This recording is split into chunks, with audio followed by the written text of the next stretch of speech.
and welcome to the Mailbox Rose Gallery. I'm Sean. And I'm Burch. And join us as, once again, this episode, we pluck a figure from history and drop them in our metaphorical mailbox of rogues. So, who we got today?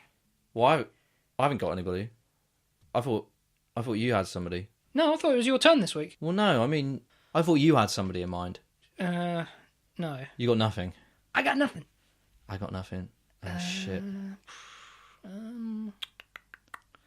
What do you want to do then? Oh, I know. I had a bit of a harebrained scheme the other day. Oh, yeah? Yeah, a bit of a... You have to have a bit of a hairy brain, don't you, actually? Yeah, I mean, I was shaving it for a while, but you know what? It looks better when you let it grow out, I think. Thank you. Well, Yeah. I thought that, and it just helps with my overall scheming, I find. All right, what's this scheme then this time? Right, now, you like this podcast, don't you? It's all right? It's all right, yeah. It's all right? There's a pair of us all right? You'd like to see it become the biggest thing in the world, right? Yeah, I would, as a matter of fact. So, how about this for an idea? Sean Yeah. marries Yeah. Elizabeth Taylor. All right. Interesting. Yeah. So we're talking about Queen of Hollywood from the classic Golden Age. One of the biggest starlets the world's ever known. Hollywood royalty. Absolutely, yeah. Think what she would do just by being associated with us. That would get a lot of exposure for the podcast. Exactly. Yeah, you walking around like on red carpets and premieres and galas. Yeah, that sounds pretty good. Wear your nice orange mailbox suit. Yeah, it's been a bit of a waste that I got that orange branded suit. No, and I've only worn it, 2 or 3 times a week since I've got it. No, exactly, yeah, just hardly at all. Yeah.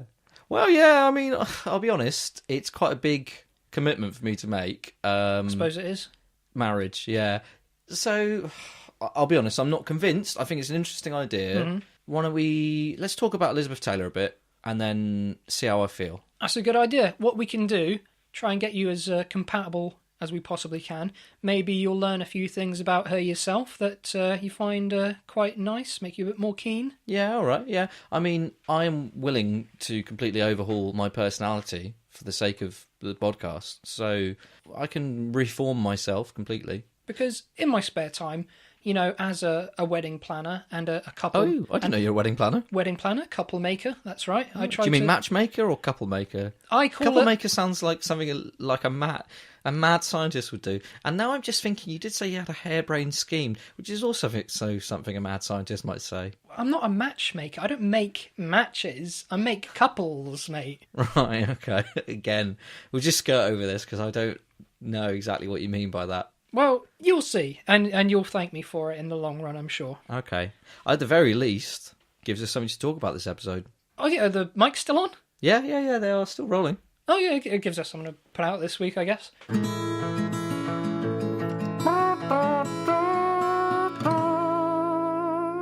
So, she was born on the 27th of February, 1932, and might be interested to know, Sean, that despite being someone who's so closely associated with the golden age of Hollywood, she's actually from England.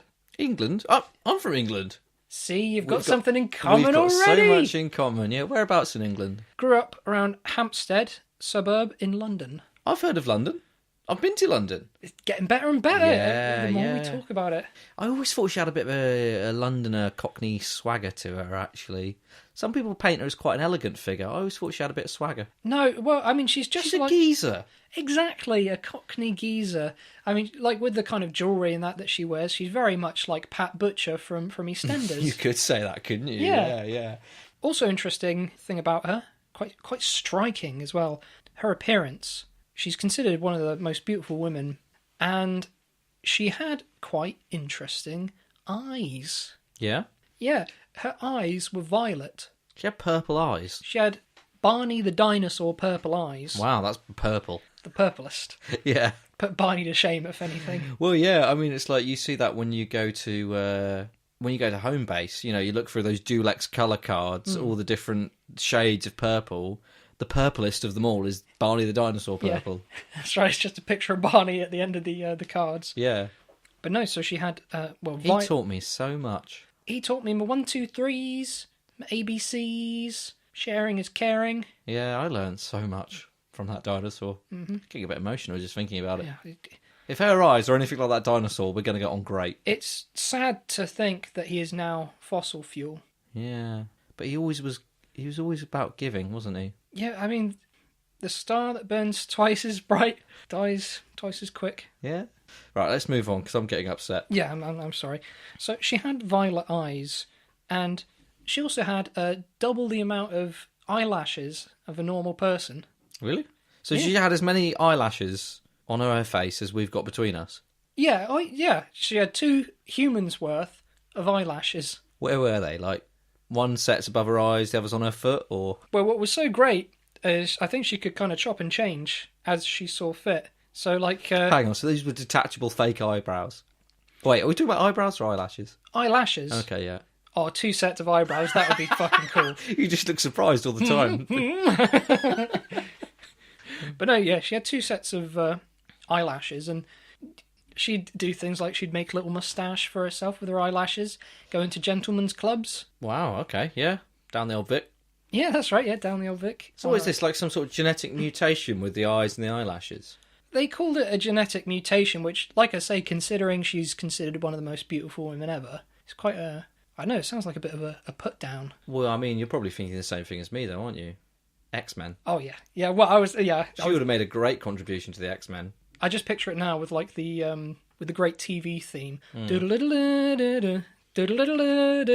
See Wolverine there with his kind of, like, long nails going like that. Yeah, Cyclops. Yeah. Cyclops. And then you see Elizabeth Taylor stood on a ledge, just blinking at people. Showing them what for with those purple eyes. Great contribution. I'd love to see her join the Marvel Universe.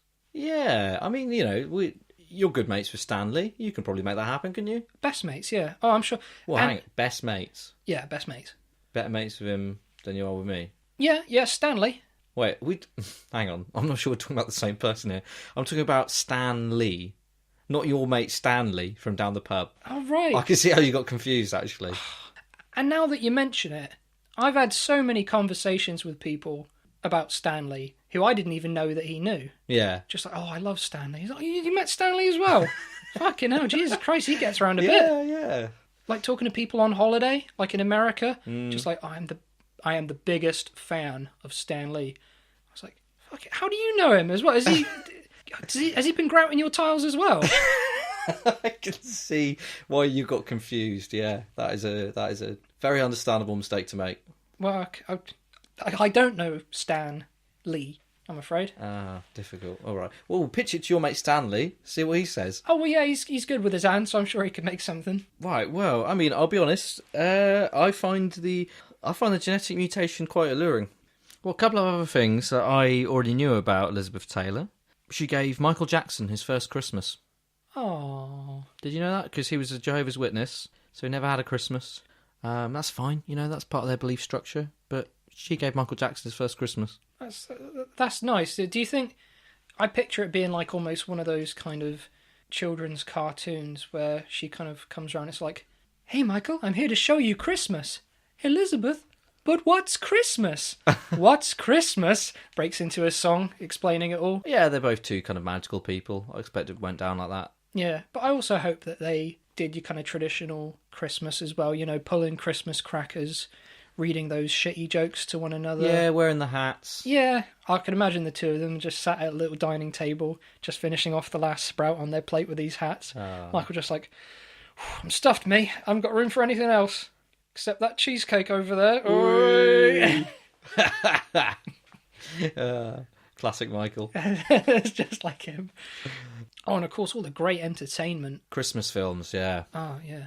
Well, he was good mates with Macaulay Culkin, so I'm sure... From the greatest Christmas film of all, Home Alone. Home Alone 1 and 2.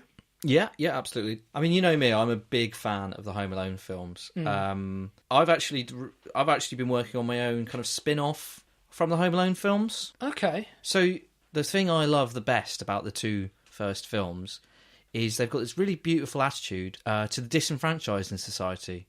Yeah, so you know in the first film, got that old guy in the neighbourhood that everybody's scared of. You know, he's clearly not, he doesn't feel like he's part of society, does he? He's on his own. But it turns out that he's the hero. He saves the day, you know. He's got that scary snow shovel, but he's got a heart of gold. Yeah. Yeah, second film. It's that homeless woman, that pigeon lady Yeah, in crazy the park, right? pigeon lady. Yeah, and these films, they shine a light into the darkest corners of society and bring out the true heroism, that inhabits that world of the underbelly. These beautiful figures rise out of the darkness. You say that. I mean, with the first one, I agree it is incredibly heartwarming. You've got like this old man who like is quite scary and has this weird shovel and has a pedo beard, and he speaks with Macaulay Culkin's character in this church, and Macaulay Culkin's like, "Oh, you should speak to your son. It's Christmas." Yeah. And like at the end of the film, like one of the last things you see, Macaulay Culkin looking out the window.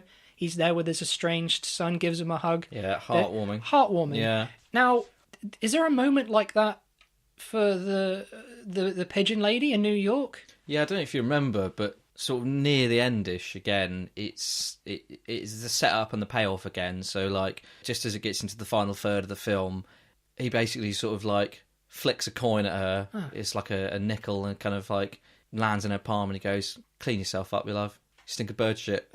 And then at the end of the film, it pays off because you get the same thing where he's walking past the dry cleaners in New York and he sees her handing over her rags and getting herself cleaned up. It's again heartwarming window viewing moment. That's right, I remember that. And then like where we're in the first one, he's like hugging an estranged son.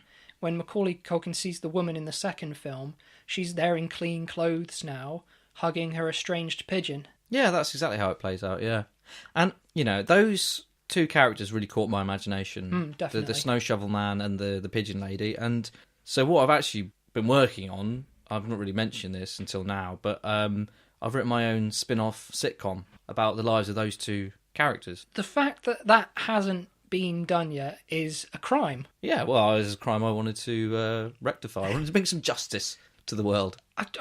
You need to get this script. Do you want it? I've written the script. Do you want to see it? Oh, please. Hang on, I'll just get out. Here you go, mate. Jesus, how many seasons is that? That's 11 seasons of sitcom. That's 2,000 pages. 11 seasons of sitcom. And that leaves some room for some improv, actually. Jeez, that is incredible. Yeah, it's quite an in-depth sitcom. Oh, I can picture those two. So they're like, what's the premise, the setup of this? So what you find out is that it starts off being a prequel series. So those two were married, and in the first film, when you see the old man meeting his son, that's their son that they've had together, right? So then the first film slots in between seasons 4 and 5. And then in the second film, that slots in between seasons 8 and 9. That's really expanding the lore. Yeah. It's a big universe. Yeah, and so these two are like a couple, and yeah, they're married, yeah. Well, they start off married. I can't get into it in great detail, but yeah, as they start off married, they become estranged. There's one season that's basically like Eternal Sunshine of the Spotless Mind. Oh, wow. Yeah, there's a sort of memory erasure thing going on. It's a bit of a caper, actually. It's one of some of the funniest bits, I'd say. Oh, wow, that. Just like Eternal Sunshine. Yeah, absolutely, yeah. Laugh a riot film, that one. Yeah, because it's got Jim Carrey in it. Yeah, he's a funny guy. I mean, it's got all these great ideas to it, but at its heart, it's got this classic kind of family sitcom. You go into it, just like opens up, got the theme song. Ba-da-da-dum, bum, ba-da-da-dum, dum. Look at that old man with the pedo beard. Look at the pigeon lady, she's kinda weird. But when they get together, they have lots of care. They live in that house there. I love it. I hope you don't mind me asking, but I'd like to sign you on as executive producer. I was expecting that, and I will gladly take the offer. Great, yeah. You can get a 0.5% cut. Don't know what that means, but I'll take it. Yeah, okay, great. Yeah, just sign here. All right. Okay, perfect. Yeah, so it's not all fun and games, though. Obviously, there's a sci-fi twist to it. Oh, of course. Yeah. Yeah, so there's a time travel element. The character of Kevin McAllister, as well as meeting him in the church and telling him to get in touch with his estranged son, is the estranged son. So you don't realise that when you watch it in the film. But, again, when we weave in the time travelling elements, that fits in. That's pretty deep stuff. Yeah, he also has a sex change and becomes the pigeon lady. Ooh. Yeah, and then goes back in time, marries his own father, and then fathers himself. That's in. Well, I mean, Well, fathers, mothers. I don't know if you want to say how you put it, but I think what's good about this is that it's kind of very inclusive, so it's welcoming to the trans community. which I like all my work to be. They've got a figure that they can look up to and aspire to with this time traveling character. Yeah. No, I like it. I like it. And since we're talking about Elizabeth Taylor, right? Way to sully favour with her. Maybe say, I can make you a series regular. Oh, we could get her in. Yeah, of course. Because I could play Kevin's mum. yes, she could. Because I've not seen her act for years. No, she's been quiet of late, hasn't she?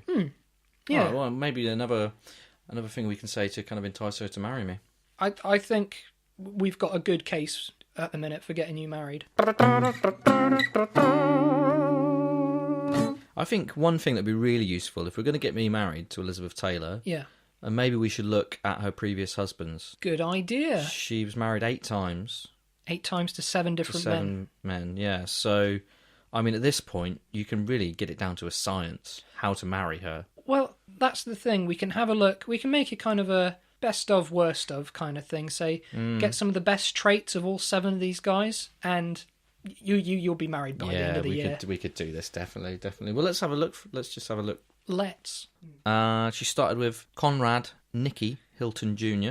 Was that Paris Hilton's dad or something? Granddad? Dad or granddad, one of the two. I don't know. But yeah, the Hilton hotel chain. Married in 1951. I think she was only about 18. She was very young. Well, I mean, it can't have been a particularly happy marriage because they were divorced within about 9 months. No. So yeah, that was 1950. 1952 was the next one. Black, she didn't wait around, did she? No. Maybe, some people just aren't built for single life, are they? Before we go on to that, just so that we can make some notes as we go along. Yeah. What was it that maybe Conrad had going for him that you could perhaps emulate? Heir to a multi-million-pound fortune. Right, okay, write that down. Yeah, in the cons category, violent alcoholic, so Definitely don't do that. Don't do that. Don't do that. Okay, that's fine. That's, to be honest, not being a violent alcoholic is pretty easy. It's not in my nature. Being a multi-millionaire is a bit harder. Yeah. It's easier for me to avoid the con in that one than to go for the pro. Maybe you could take her to a Hilton hotel? Oh yeah, that's not a bad idea. Yeah, they've got one up in Bristol. There you go. Looks horrible. Still got the name on it though, hasn't it? Yeah. Yeah, sure. Yeah. Well, there we go. Okay, so there's the pro, there's the con. All right. Well, should we look at the next guy? Let's do it. Michael Wilding. Oh. English actor. I'm an Englishman. Look, there's a pro. Got that? Yeah. Had 2 kids. Divorced in 1957. So, right, so a bit longer time there. Yeah, what's that, 5 years this time? And my understanding is that he was like 20 years older than her. Oh, really? Okay, so age gap isn't such a problem, because I think there might be a bit of an age gap between me and her. Yeah, there would be, wouldn't there, I guess? Yeah, didn't think of that. So yeah, okay, so pros and cons for him. Pro, Englishman. Englishman, yeah. Suave, gentlemanly, had a certain old world British Empire elegance. Yep. I think I've got all of that. I'd say maybe all stuff that you could work towards. Well, that doesn't sound particularly positive, but I know I'm behind you all the way. Yeah. I think you can do it, but I just you don't think I've got that now? no. Right, that's hurtful.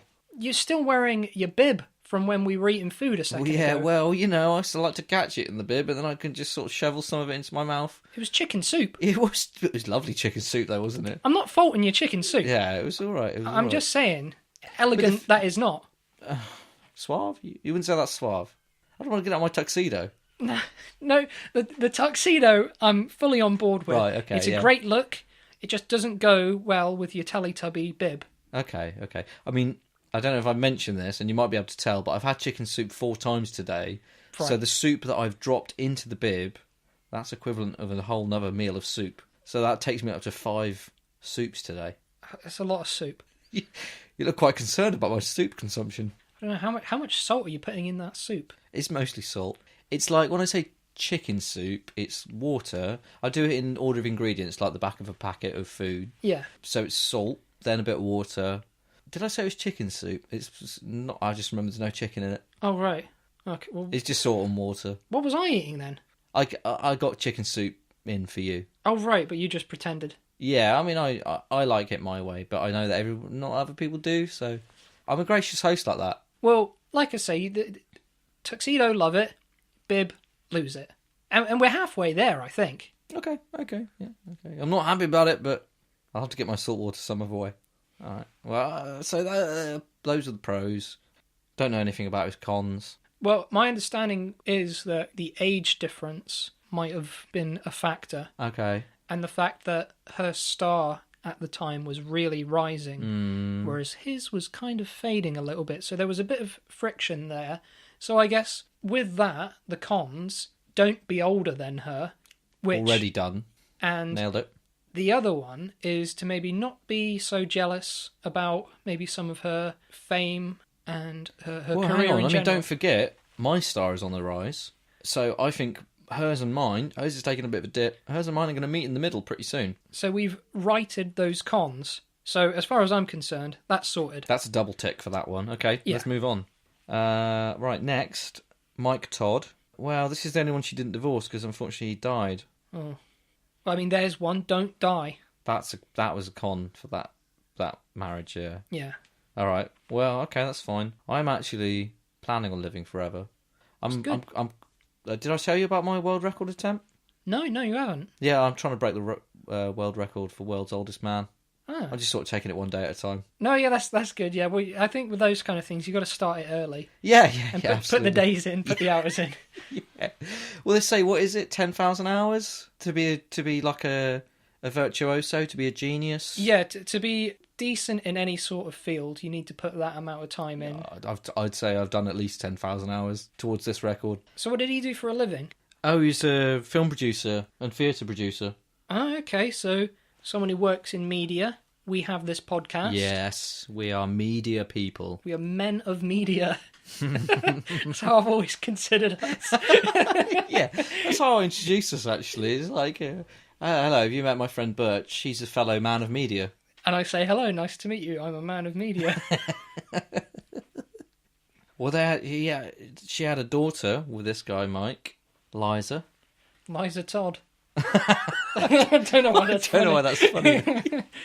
You said it in a really knowing way, like it was slang Get for it? something. Liza Todd. I just started laughing. I suppose I just find you inherently funny. So He actually, sorry, just before we move on from him, when they got married, he threw her a very lavish birthday party at Madison Square Garden. Oh. Broadcast on TV. He invited 18,000 people. Now, you see, we can put that in the pros column. But I can top it. I can invite 19,000 people. 19,000 people? No, but I mean, social media makes the world a small place these days. I can invite 19,000 people to... It doesn't even have to be a birthday. Let's say, pick an arbitrary day to celebrate. The 31st of July. Halloween. Yeah, I'll throw a Halloween party for 19,000 people. And to be fair, an arbitrary date, that would probably mean more to her, because everyone has a birthday party. Yeah, exactly. So boring. Why? Because I love you. Exactly. It's just like, oh, wow, amazing. 19,000 people who I don't know. So heartfelt. Yeah, but they know her. Yeah. She's got more than 19,000 fans. I reckon that's going to be a big tick next to me when I'm courting her. Right, next one. 1958. She married Eddie Fisher in Las Vegas. He was a fishmonger, wasn't he? No, he was a singer, actually. Oh, same thing. Yeah. Oh, and best friend of her previous husband. Oh. Yeah. It's a bit funny. Yeah, well, apparently they had an affair. Bit of a tumultuous time for her, I'd say. And then he went on to marry Debbie Reynolds. Oh. Yeah. I mean, she said afterwards she only married him due to grief over Todd's death. Funny reason to marry someone. These are funny reasons to marry someone. But, I mean, again, what it says to me, if she's having any emotional issues, again, I can get in there. Well, that's the thing. Maybe like if a cat needs to get declawed, that's always stressful. Yeah. Well, if we can get her in a state of grief. Well, I don't think we need to get her in a state of grief. No, I'm not suggesting we murder anyone. I get what you're saying here. Yeah. I'm just saying, like, if bump a golf... someone off, I get what you're saying. No, I'm not. Sean. I don't think I get what I'm saying at all. I'm saying it's like her goldfish is constipated and she's worried about it. I step in. I don't know what I'm going to do about the goldfish, but... Nor do I. I'm no vet. I'm a media man. How would you stop a goldfish being constipated? I wouldn't have the first clue. I don't even know where its asshole is. Neither do I. Actually, I mean, I used to be a fishmonger. So I do actually know where a fish's arsehole is. Near the cash register, wasn't it? Well, anyway, I'm not saying we bereave her in any way. I'm just saying if she gets a bit stressed, then I step in. I don't think that would be enough. Grief worked last time. I'm not saying to kill someone. Like, that look in your eye, though, is saying... Well, you may not be saying it verbally. I kind of am. I'm not saying kill someone kind of like huge and important. Maybe like bump off one of her budgies. All right. And then in that state of grief, you just kind of like knock on the door. Hey. It'll be a little bit like Looney Tunes. I've still got this like canary feather sticking out my mouth, looking guilty. Yeah, I think that'll work. Okay, so yeah.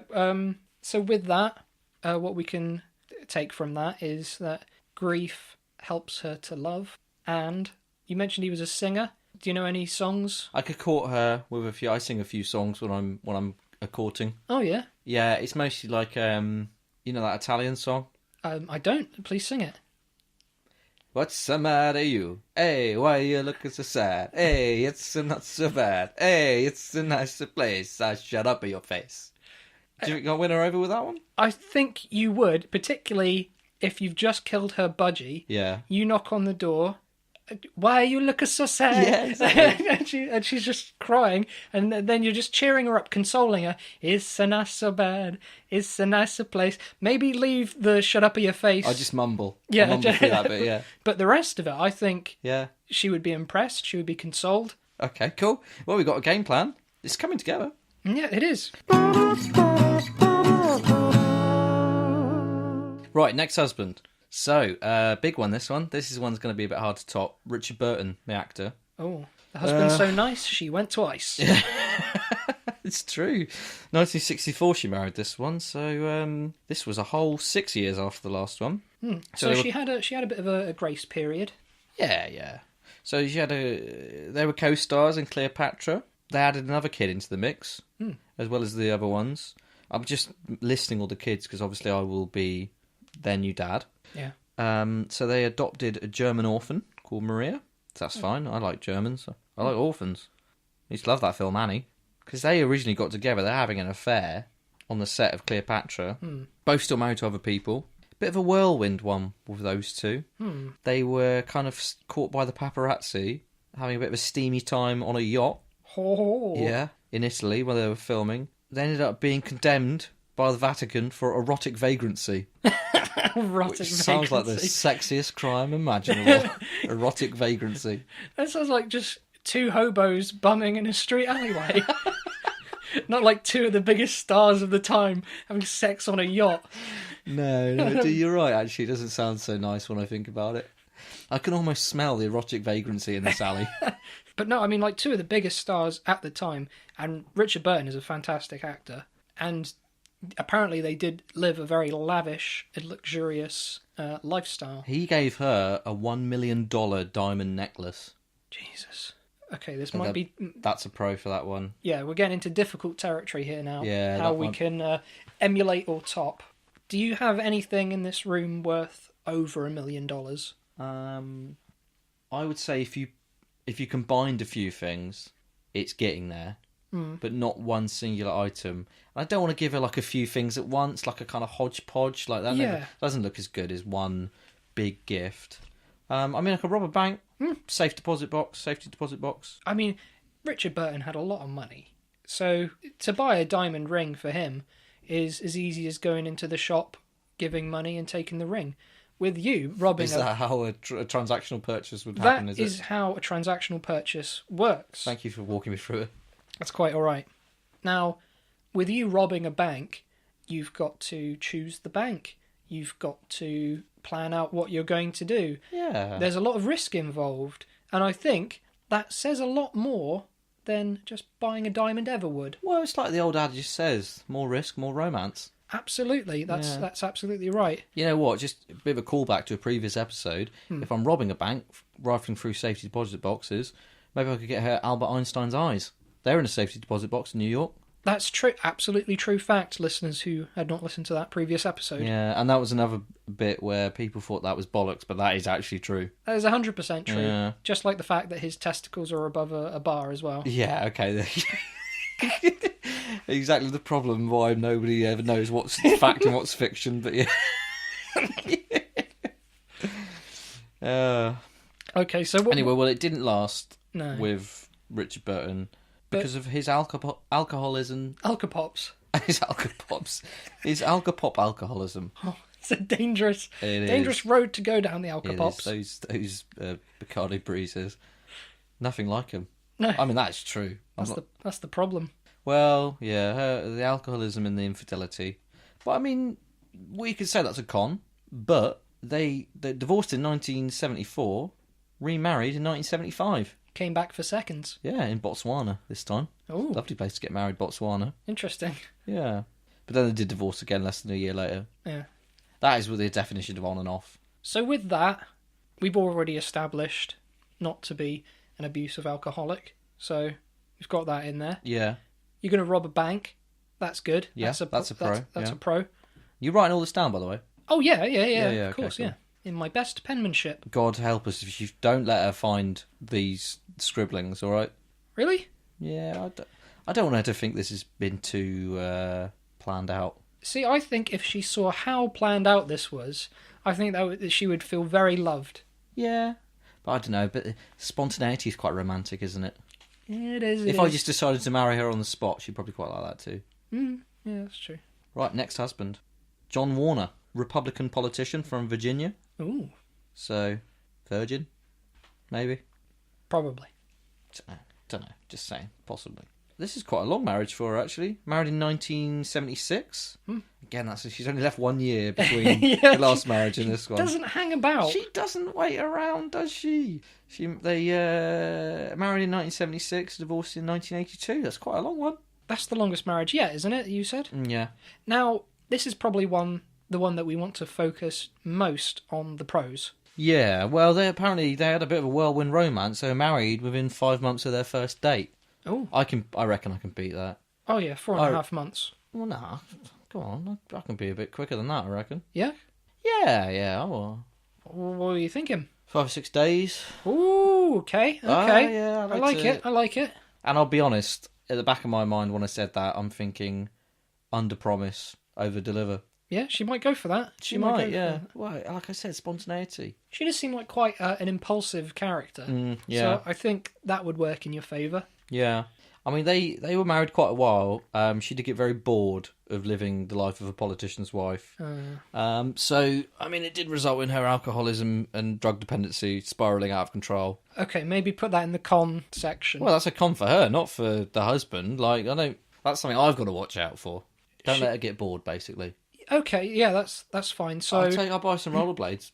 oh, you're never bored with a pair of those around. Yeah, I know. This is the old saying, you're never bored when there's a pair of rollerblades in the house. So, obviously, she was quite enticed early on by the idea of being a politician's wife. So, I reckon if you run for office, Virginia, he was, is it governor? Or he was just a politician? He's just a politician. Well, I think you could go for governor, personally, of Virginia. Yeah? Yeah, if you go for that, because she obviously likes that neck of the woods. Yeah, men of power as well. And men of power. I'm a media man, you know. Is that I can bring that to it. Yeah, you Bring got that that. to the table. You got that behind you. That sort of backing. That's what matters these days in these kind of political elections. So that will entice her in. But maybe shortly after the marriage and everything, maybe just kind of give that up and just kind of say, "Oh, I fancy doing some kind of spontaneous stuff." Yeah, let's get rollerblading. Yeah, exactly. Governor, what are you talking about? Bye. I'm out. Holding the her door. hand, Yeah. just like rolling down the hill with her. Just get a separate sheet of paper now. Things I need to do in preparation for meeting and wooing her. So put on that list. Become governor Yeah. of Virginia. Buy rollerblades. Buy rollerblades, become governor of Virginia. No, other way around. Oh, okay. In terms of the order, yeah. Okay, so you're getting your Because once I'm the priorities. governor, I can get the rollerblades easy. Yeah, that's true, yeah. Whereas if I'll you had the probably get them rollerblades... tax-free. Right, that's right, and if you had the rollerblades first, you might not necessarily get the governorship. No, that's exactly the sort of thing that, they pick up on They in like the media. they like opening these politicians' closets and going, "What's this? A pair of rollerblades? What's this? A laser tag gun? I'm not going to have to give up my laser tag gun, am I? Keep it hidden is all I'm going to say right. while you're running for office. Would you mind watching it for me? I would love to. I love laser tag. Okay. You're a good wingman. I'm the best. I'm the best. What can I say? Okay, so we've got that sorted. Become governor, get rollerblades. Don't let her get bored. Yeah. No, he wasn't an alcoholic, was he? She was alcoholic. She was the alcoholic this time. Okay. But only because they didn't have rollerblades. Well, anyway, she got bored. They got divorced 1982. But it's about this is 30 years of marriage now. She's been going through. So, most recent husband, last of this long line of suitors, Larry Fortensky. Now, this one, I don't mean to be classist. I feel like the rest of maybe I've had to reach for to get to their stature in life. I feel like this guy might be a little bit easier for me. He was a construction worker. That is classist. Well, no, I just don't... Nothing wrong with construction workers. I'm just saying, like, compare me to them is more of an easy comparison than comparing me to, say, Richard Burton or a hotelier. Well, anyway, they met in rehab. Like all great romances. Yeah, exactly. And they married at Michael Jackson's Neverland Ranch. Oh. That's not bad, is it? A pretty snazzy place to get married. Yeah, go on the merry-go-round. Mm-hmm. Hang out with Bubbles. Does Bubbles officiate? I hope so. It's not in my information here, but let's just assume that Bubbles the chimp, Michael Jackson's pet chimp, was officiating, yeah. Macaulay Culkin could have been one of the page girls. Yeah, that's right. Oh, when throwing the flowers. Yeah, when Elizabeth throws the bouquet at the end, someone else catches it, and Macaulay Culkin looks at her and puts his hands on his head and goes, "Oh!"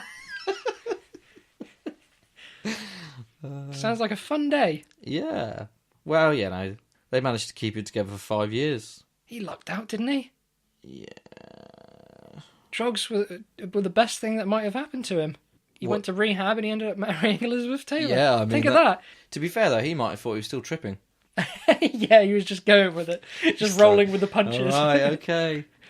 Okay, so pros and cons from that. So maybe later on in her life, she was just looking for regular salt of the earth kind of guy. So if you could try and... I'm salty. We talked about all the salt I eat. That's true, yeah. Yeah, okay, so she's looking for a salty guy is what she wants. Yeah. So you keep... I changed my mind. You keep drinking those bowls of salt water. Still wearing the bib? I get to wear the bib? I'd still leave the bib off. You can drink it without a bib. I believe in you. It's just wastage otherwise. Well, why don't you just get a straw or something like that? Yeah, that's not a bad idea. Yeah. Okay. This is the real spirit of compromise, isn't it? Yeah, absolutely. And maybe they were both trying to get off of a habit, and then they ended up kind of cohabiting together. So maybe what you could do is make her dependent on crack. Extreme measures. Extreme times call for extreme measures. Maybe if you could get hooked on the stuff as well yourself, I can book you into a lovely little rehab centre. Ask the people there, maybe slip them a £5 note, just couldn't happen to put their rooms next to each other, could you? Yeah. Thank you. So, but I mean, I'll have to... There's going to be a tight time frame if I'm still going to be governor of Virginia while I'm in the rehab when we meet. Because I probably won't be governor very long after I enter rehab. It's a tight time frame, but I think we can do it. Maybe so. So if we kind of take everything, all of the pros and cons that we have, what we need you to do is get hooked on crack and at the same time, while you're secretly going to rehab, run for office in Virginia. Get elected as governor. And before that still, you would need to do your song for her. Oh yeah, I need to sing for her after killing her budgie. Eat the budgie, yeah. Okay. Still got to rob that bank as well. We'll put the bank robbery first, because then you've got the money. Yeah. That's out of the way. That's done with. Yeah. That's there. You can also use that money to help you run for governor. Grease the wheels a bit. Absolutely. And then when you're together, you've got to make sure that she doesn't get bored. Rollerblades, got to keep those. Sing to her.